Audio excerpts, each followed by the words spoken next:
Assalamu alaikum wa rahmatullahi wa barakatuh. J'espère que la première vidéo t'a plu. Je n'ai pris que quelques minutes pour t'expliquer l'importance de la langue arabe, mais en vérité, on aurait pu en parler pendant des heures.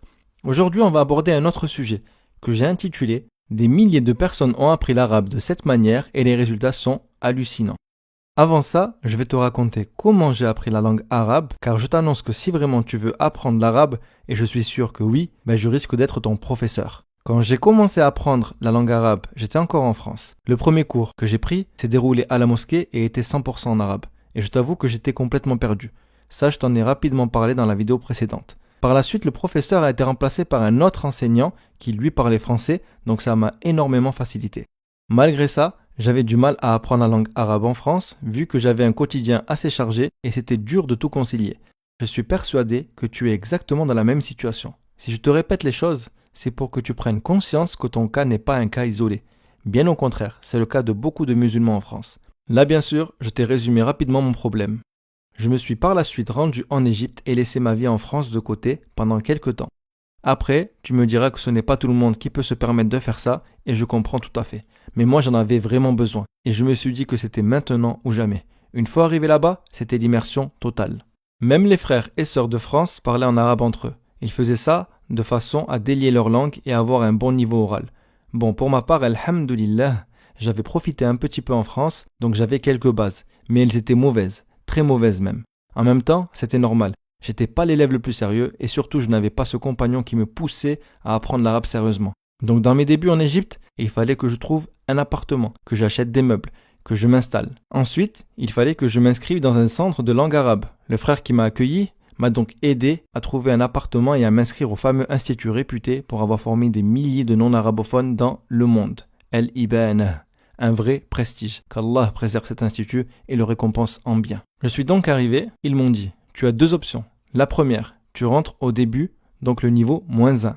La deuxième, tu perfectionnes tes acquis et tu rentres au niveau 0. Un niveau dans cette école dure environ 1 mois et demi. Dans cet institut, tu étudies 5 fois par semaine, 3h30 par jour, et tu as le double minimum de devoirs à la maison.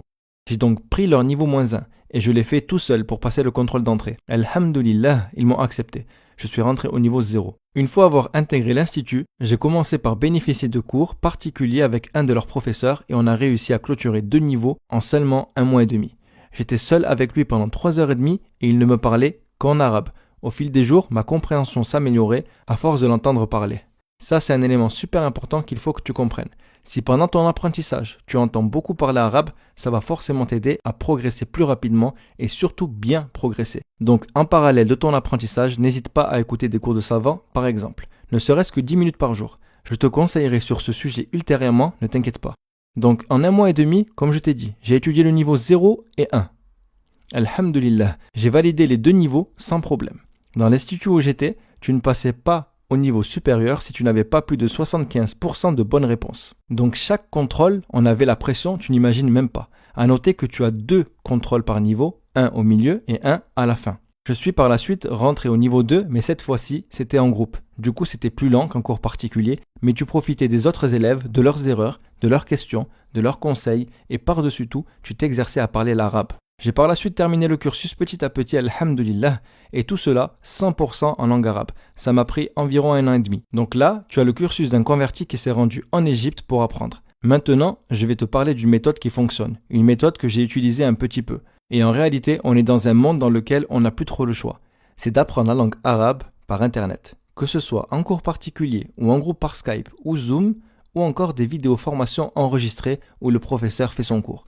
Les deux comportent des avantages et il faut vraiment que je te les expose pour que tu comprennes mieux. Si tu apprends en ligne et en direct, tu vas pouvoir profiter d'un professeur et il y aura une certaine interaction entre vous deux.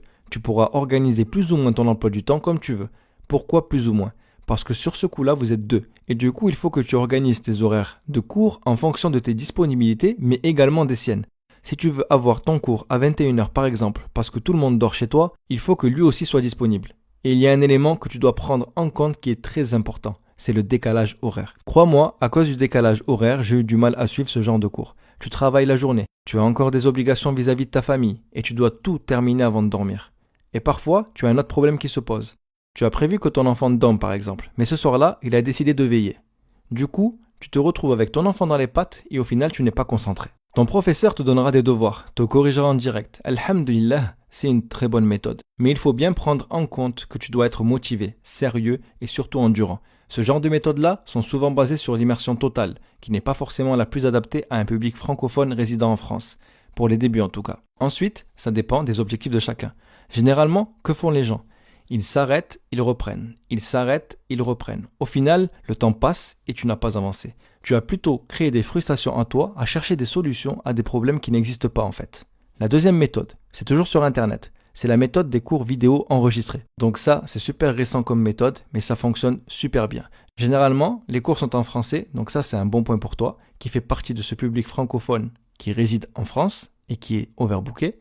Et ça va te permettre petit à petit d'approcher l'immersion totale. Alors attention, comprends bien ce que je suis en train de te dire. Je ne dis pas que apprendre l'arabe par le français est la meilleure méthode, loin de là. Je dis seulement qu'apprendre l'arabe par le français au début est une très bonne chose pour les francophones résidant en France. Tout simplement car ils ont un emploi du temps chargé et ils ne peuvent pas redoubler d'efforts comme le ferait un étudiant en sciences par exemple. La meilleure méthode, c'est l'arabe par l'arabe. Et c'est celle-ci qui a fonctionné sur moi et beaucoup d'autres. L'avantage aussi de ce type de cours, c'est qu'en général, ils sont super concis car le professeur n'est pas interrompu par l'élève qui pose beaucoup de questions et du coup, il ne s'éloigne pas du cours. Également, dans ce type de cours, le professeur va droit au but et va structurer son cours de façon à ce que l'élève le comprenne sans lui poser de questions ou très peu. Personnellement, j'enseigne mon programme comme ceci. Walhamdulillah, j'ai eu énormément de retours positifs et j'ai très peu de questions par rapport au nombre d'élèves. Pourquoi ? Car quand j'ai conçu mon cours, je l'ai conçu pour ce type de public dans lequel tu es aujourd'hui. Francophones de France qui veulent apprendre à leur rythme. Sache que ces cours te seront consultables depuis n'importe quel endroit et à n'importe quelle heure. Tu pourras même les télécharger, donc tu n'auras même pas besoin d'internet. Tu n'auras plus besoin de fixer un rendez-vous avec ton professeur, donc plus de problème de décalage horaire. Et si tu as un contretemps, tu ne seras redevable envers personne. Tu es vraiment maître de ton apprentissage. Le tout, c'est d'être motivé, de vraiment vouloir apprendre l'arabe. Et à mon avis, si tu es ici et que tu regardes cette vidéo, c'est que tu veux vraiment apprendre et que tu es prêt à changer. Donc je ne me fais pas de soucis. Généralement, ce genre de formation aussi, tu ne les payes qu'une seule fois et elles t'appartiennent à vie. Et en plus, il y a toujours des facilités de paiement. Si tu calcules bien, cela te reviendra beaucoup moins cher que de prendre un professeur privé en ligne. Parmi les avantages également, c'est que les membres de ta famille pourront profiter eux aussi des cours et que le professeur te donne la possibilité de poser des questions sous la vidéo en langue française. Et toi aussi, tu pourras profiter des questions des autres élèves. Personnellement, si j'avais eu ce genre de méthode il y a 10 ans, ça m'aurait énormément aidé, car j'ai longtemps réfléchi quant à mon apprentissage de la langue arabe. Beaucoup de remises en question.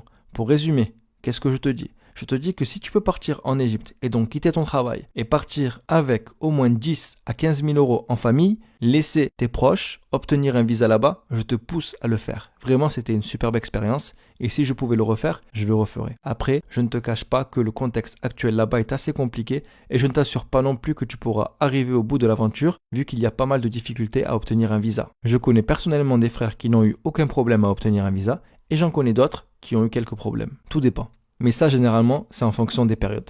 Si tu ne peux pas partir en Égypte, alors apprends sur Internet. Car le temps passe et à force de repousser ton apprentissage, au final, tu n'as rien appris. Et tu tombes dans le piège de « je n'apprends pas l'arabe ». Voilà, ceci était mon conseil. J'espère qu'il t'a été bénéfique. Crois-moi, tout ce que je te raconte, c'est surtout du vécu. Si tu as une remarque à faire ou que tu as envie de partager ce qui t'empêche d'apprendre la langue arabe, ce qui t'empêche de progresser, tu peux le faire en laissant un commentaire sous la vidéo. Je te dis Assalamu alaikum wa rahmatullahi wa barakatuh et rendez-vous dans 2 jours pour la vidéo numéro 3.